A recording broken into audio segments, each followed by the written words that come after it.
गणपति के जो 10 दिन है ना, ये इसलिए है कि पूरा साल हम संसारी होते हैं। तो ये 10 दिन कम से कम अध्यात्म में घुस जाओ। 10 दिन नाम सिमरन करो, 10 दिन अध्यात्म को पूरा दो, पूरा वैराग्य को पकड़ो। बड़ी प्यारी कहानी है। शिव जब भजन सिमरन करने गए पहाड़ों में, तो कहानी है कि पार्वती ने अपने शरीर की मट्टी से बच्चे का पैदा किया। तो मट्टी मतलब जड़ तत्व। फिर जब शंकर आए तो पार्वती नहा रही थी, तो अपने बच्चे को एज अ गार्ड ड्यूटी पे रखा था। हम सब ने कहानी सुनी है। फिर जब वो अंदर नहीं आने दिया तो शंकर ने गुस्से में उनकी मुंडी काट दी बच्चे की। फिर जब पार्वती बाहर आके देखा तो फिर शिव ने कहा ठीक है, उसको फिर हाथी की मुंडी लगा दी, उसको नाम दिया गणेश। ये कहानी हम सब ने सुनी है। लेकिन हिंदू धर्म में या सनातन में ये कहानियां सिंबॉलिक हैं।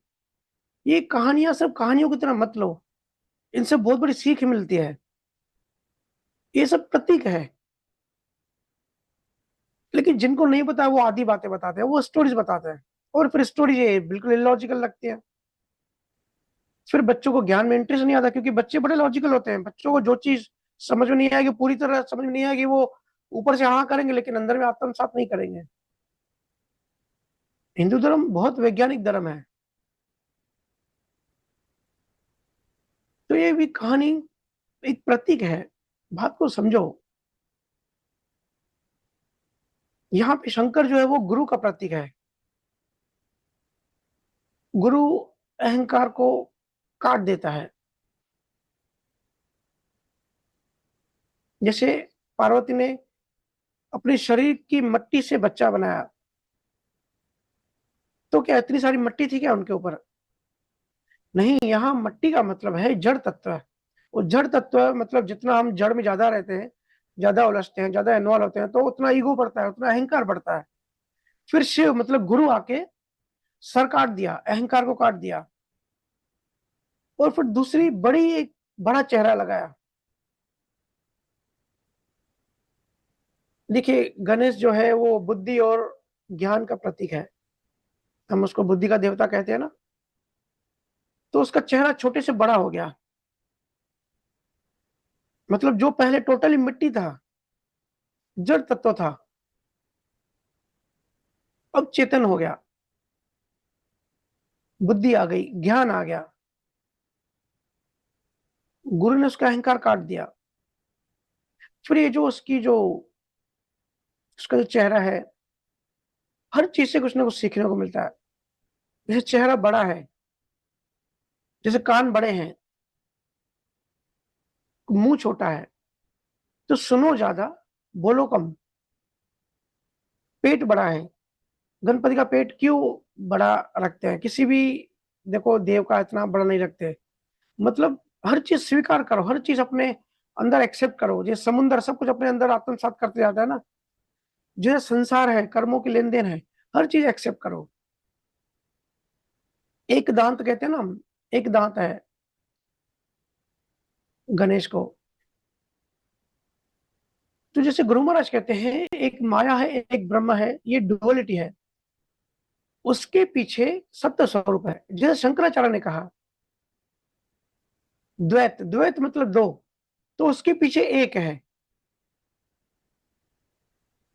गुरु महाराज जिसको सत्य स्वरूप कह रहे हैं, कुछ लोग उसी को आत्मा कहते हैं, कोई लोग परमात्मा कहते हैं, शंकराचार्य इसको अद्वैत कहते हैं। तो ये जो एक दांत है ना गणपति का, ये अद्वैत का स्वरूप है। कि हमको डुअलिटी मतलब इस जड़ चेतन और माया से निकल के परमात्मा में जाना है, सत्य स्वरूप में लीन होना है।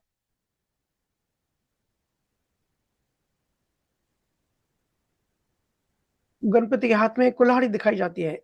मतलब जितने हमने कर्म बनाए पिछले कई जन्मों से, इस जन्म में जो भी नए नए कर्म बनाए, उन कर्मों को काटना हमारी ड्यूटी है। उन कर्मों को नष्ट करो, उन कर्मों को डिलीट करो ध्यान और ज्ञान से। आप सबको ही पता है, गुरु महाराज ने 6वां जो स्थान होता है गुदाघाट, गणपति को उसका अधिपति बनाया है। मतलब गणपति कोई भी चीज की जब शुरुआत होती है अच्छी चीज की, तो गणेश से शुभारंभ करते हैं।